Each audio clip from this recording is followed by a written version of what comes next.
अगर आपकी नींद 3 से 5 के बीच में खुलती है तो जानिए क्या है इसका मतलब। ब्रह्म मुहूर्त का रहस्य क्या है, आइए जानते हैं। एक समय की बात है। एक बार माता पार्वती ने भगवान शिव से पूछा, स्वामी, मैंने देखा है कि चाहे कितना ही अभागा मनुष्य हो, अगर वह सुबह के समय ब्रह्म मुहूर्त में उठता है तो वह बहुत सुखी रहता है। मुझे ब्रह्म मुहूर्त का रहस्य बताइए। तब भगवान शिव ने कहा, हे देवी, मैं आपको इस प्रश्न का उत्तर एक कथा के माध्यम से बताऊंगा। कृपया आप इस कथा को ध्यानपूर्वक सुनना। और जो भी मनुष्य इस कथा को पूरा सुनेगा वह कभी भी इस अवसर को अपने हाथ से जाने नहीं देगा। ब्रह्मा मुहूर्त का रहस्य जानकर उसका पूरा जीवन बदल जाएगा। भगवान शिव कथा को सुनाना प्रारंभ करते हैं और माता पार्वती से कहते हैं, बहुत समय पहले की बात है, गया में श्याम नाम का एक लड़का रहता था। वह लड़का बहुत ही अच्छा था, लेकिन उसकी एक गलत आदत थी कि वह देर तक सोता रहता था। सुबह उसे जगाने के लिए घर वाले कई प्रयास करते थे, परंतु वह रोजाना सुबह देर से उठता था। वह लड़का कभी भी 10 बजे से पहले नहीं उठता था। जब वह छोटा बच्चा था तब परिवार वालों ने सोचा कि जब यह बड़ा हो जाएगा तो इसकी आदत समय के साथ बदल जाएगी। परंतु वह लड़का जैसे जैसे बड़ा होता गया उसकी यह आदत और भी ज्यादा गहरी होती चली गई। दुनिया इधर से उधर हो सकती थी, लेकिन वह लड़का कभी भी जल्दी नहीं उठ पाता था। उसके पिता उसकी इस आदत से बहुत ज्यादा परेशान रहने लगे थे। उस लड़के को बहुत सारी नकारात्मक शक्तियों ने घेर लिया था। वह सभी को पलटकर जवाब देता था और दिन भर उदास रहता था। इसका असर उसके स्वास्थ्य पर भी पड़ रहा था। जब उस लड़के को यह पता लगा कि उसके सारे मित्र सफलता को प्राप्त कर चुके हैं, तब वह और भी ज्यादा चिंतित हो गया और ईश्वर को कोसने लगा। वह बार बार यही कहता था कि मेरी किस्मत ही खराब है। परंतु उसके पिता अच्छी तरह से जानते थे कि उस लड़के के असफल होने के पीछे क्या कारण है। भगवान शिव ने माता पार्वती से कहा, हे देवी, फिर एक दिन की बात है, उसके पिता को किसी ज्ञानी सन्यासी के बारे में पता चला। तो उन्होंने तुरंत अपने बेटे की समस्या को लेकर उस सन्यासी के पास जाने का निर्णय लिया। सन्यासी को अपने बेटे की आदतों के बारे में बताया और सन्यासी ने कहा कि कल आप अपने बेटे को इस आश्रम में आने को कहिए। फिर उस लड़के का पिता अपने घर की ओर चला गया। उसे पता था कि अगर वह सीधे तरीके से अपने बेटे को सन्यासी से मिलने के लिए कहेगा तो वह कभी तैयार नहीं होगा। उसने अपने बेटे को अपने पास बुलाया और कहा, तुम्हारे सारे मित्र जीवन में सफलता प्राप्त कर चुके हैं, क्या तुम सफल नहीं होना चाहते हो? लड़के ने उत्तर दिया कि जरूर पिताजी, परंतु जब भी मैं अपने मित्रों से उनकी सफलता का रहस्य पूछता हूं तो वह मुझे कुछ नहीं बताते हैं। भगवान शिव ने कहा, हे देवी, फिर उसके पिता ने कहा कि मुझे यह रहस्य पता चल गया है कि वह सभी क्यों सफल होते जा रहे हैं। तब उस लड़के ने बड़ी उत्सुकता से पूछा, क्या पता चल गया है पिताजी? कृपया करके आप मुझे बताइए। उसके पिता ने कहा कि कल सुबह तुम्हें एक सन्यासी के आश्रम में जाकर उनसे मिलना है। यदि तुम वहां पर समय से पहुंच गए तो वह सन्यासी तुम्हें ऐसा मंत्र बताएंगे जिससे तुम सफल हो जाओगे। परंतु एक समस्या है, तुम तो सुबह जल्दी उठ नहीं पाते हो। तभी लड़के ने कहा कि पिताजी, मैं कल पूरी रात जागता रहूंगा और सुबह सन्यासी से मिलकर आऊंगा। उसके पिता ने कहा कि ठीक है, तुम वहां जाकर सन्यासी की आज्ञा को मानना। पिता की बात सुनकर वह लड़का बहुत अधिक खुश हुआ। जीवन में पहली बार रात्रि में वह जागता रहा, परंतु थोड़े ही समय में उसे नींद आ गई और वह सो गया। फिर अगली सुबह जब वह उठा तो उसे पता चला कि सन्यासी से मिलने का समय समाप्त हो चुका था। उसके पिता ने लड़के की तरफ गुस्से से देखा और कहा कि तुम जीवन में कभी सफल नहीं हो पाओगे। जाओ और जाकर और सो जाओ। पिता की यह बात सुनकर उस लड़के को बहुत दुख हुआ। उसने मन ही मन स्वयं को चुनौती दी कि कल सुबह वह सन्यासी से मिलने अवश्य जाएगा। उसने अपने पैर में एक छोटा सा घाव बना लिया, जिससे दर्द के कारण उसे रात भर नींद नहीं आई और वह सुबह जल्दी उठ गया। तब भगवान शिव ने माता पार्वती से कहा, हे देवी, यह ऐसा पहला अवसर था जब उसने अपने जीवन में पहली बार सूर्योदय देखा था। वह तुरंत ही तैयार होकर सन्यासी से मिलने के लिए चला गया। आज उसका अनुभव कुछ अलग ही था। वह अपने मन में बेहद शांति महसूस कर रहा था। चलते चलते वह लड़का जैसे ही सन्यासी के आश्रम में पहुंचा तो वहां पर उसने देखा कि सन्यासी और उसके सभी शिष्य ध्यान लगाकर बैठे हुए थे। जब ध्यान का समय समाप्त हुआ तब लड़का उस सन्यासी के पास पहुंचा और उन्हें प्रणाम करते हुए बोला कि आपके पास कोई ऐसा मंत्र है जिससे मैं सफल हो सकता हूं? कृपया करके मुझे वह मंत्र बताइए। मैं भी अपने मित्रों के समान सफल होना चाहता हूं और अच्छा जीवन जीना चाहता हूं। भगवान शिव ने कहा, हे देवी। फिर सन्यासी मुस्कुराए और बोले, अच्छा तो तुम वही बालक हो। तुम्हारे पिताजी मुझसे मिलने आए थे और उन्होंने तुम्हारे बारे में मुझे बहुत कुछ बता दिया था। मैं तुम्हें वह मंत्र अवश्य बता देता, परंतु। अब लड़के ने जैसे ही परंतु शब्द सुना तो लड़का घबरा गया। उसने पूछा, परंतु क्या गुरुदेव? तब सन्यासी बोला, मैं तुम्हें वह मंत्र बताऊंगा, परंतु अगले 21 दिनों तक तुम्हें मेरी आज्ञा माननी होगी। मैं तुम्हें वह मंत्र 21 दिनों के बाद बताऊंगा। तब तक मैं तुमसे जो भी कार्य कहूंगा तुम्हें वह करना होगा। यदि तुम असफल हुए या कार्य के बीच में तुम्हारा संकल्प टूट गया तो उस मंत्र का असर नहीं होगा। दृढ़ निश्चय के साथ उस लड़के ने कहा कि मुझे आपकी सारी शर्तें स्वीकार है। मैं अगले 21 दिनों के लिए आपका दास हूं। आप जो भी कहेंगे मैं वही कार्य करूंगा। मुझे केवल और केवल उस मंत्र के बारे में जानना है। भगवान शिव ने कहा, हे देवी। फिर सन्यासी ने उस लड़के से कहा कि ठीक है, कल से तुम्हारा कार्य शुरू होगा। इसी समय से अब तुम इसी आश्रम में निवास करोगे। वह लड़का आश्रम में रहने करने के लिए तैयार हो गया।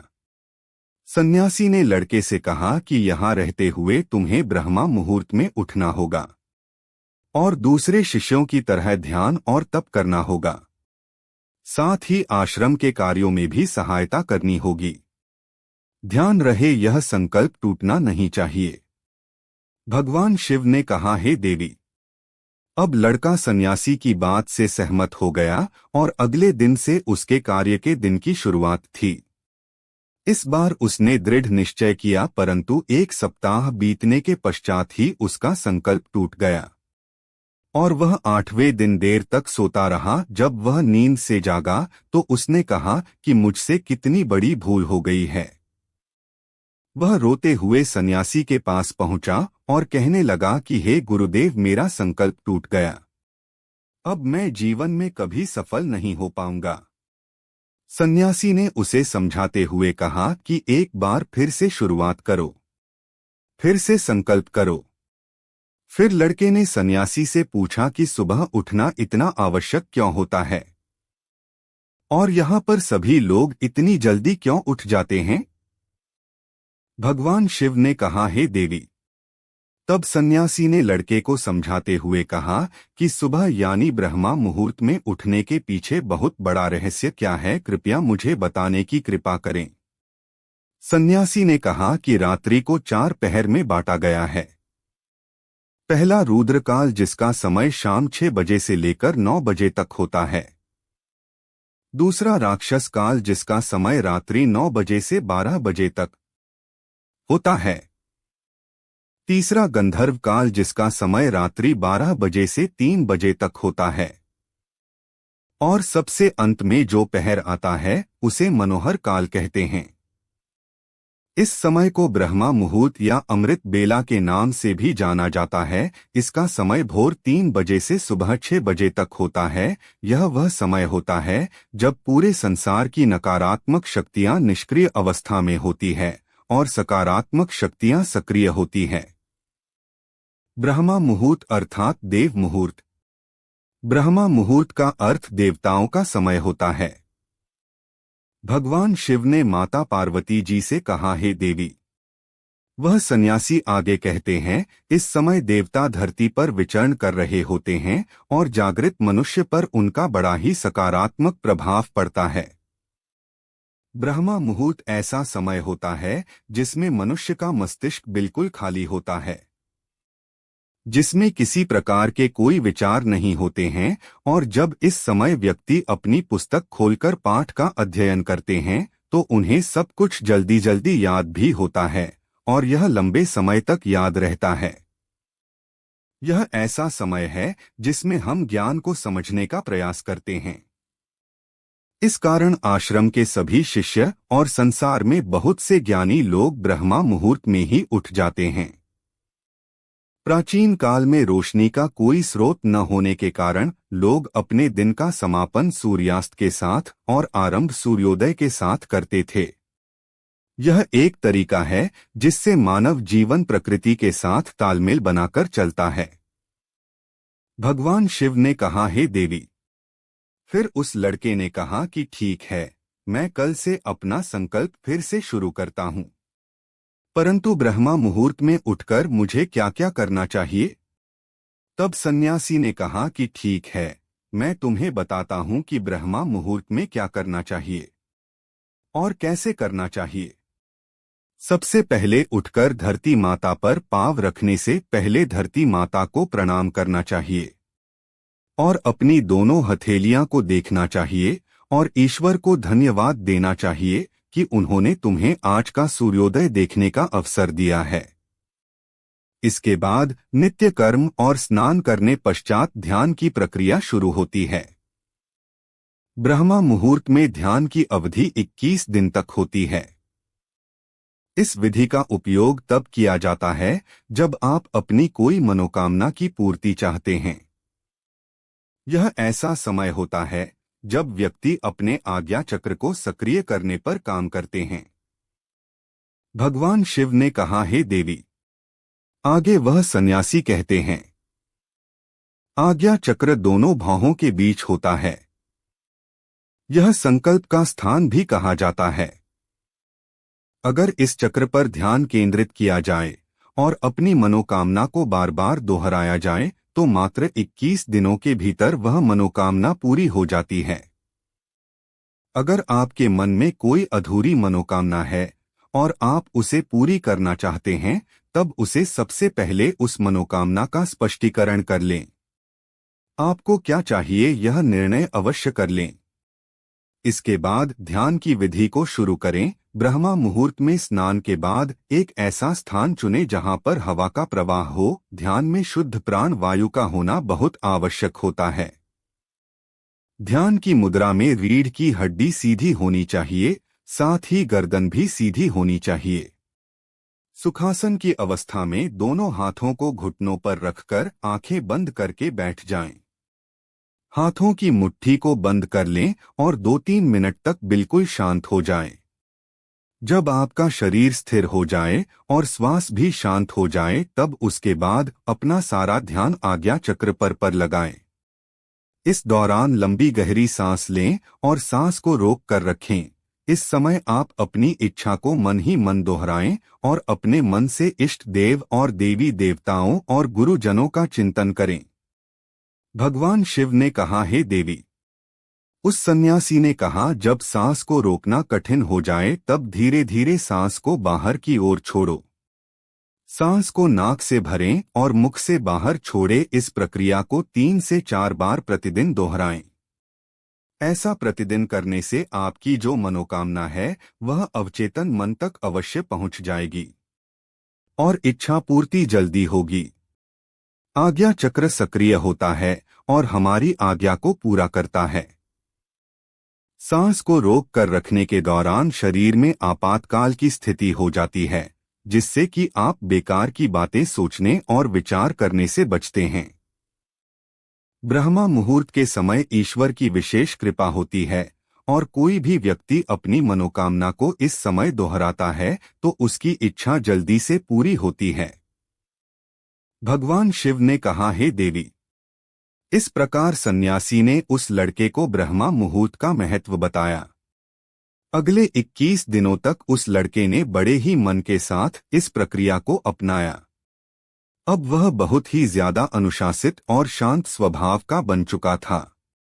उस लड़के ने जैसे ही अपना संकल्प पूरा कर लिया, उसके बाद वह लड़का बड़े ही प्रसन्न भाव से सन्यासी के पास पहुंचा और कहने लगा, हे गुरुदेव, मैंने 21 दिनों का संकल्प पूरा कर लिया है।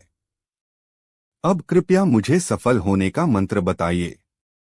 तब उस सन्यासी ने मुस्कुराते हुए कहा कि पिछले 21 दिनों से जो अभ्यास तुम करते हुए आ रहे हो, वही तुम्हारी सफलता का मंत्र है।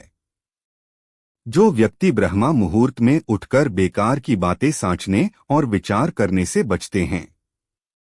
ब्रह्मा मुहूर्त के समय ईश्वर की विशेष कृपा होती है और कोई भी व्यक्ति अपनी मनोकामना को इस समय दोहराता है तो उसकी इच्छा जल्द से जल्द पूरी होती है।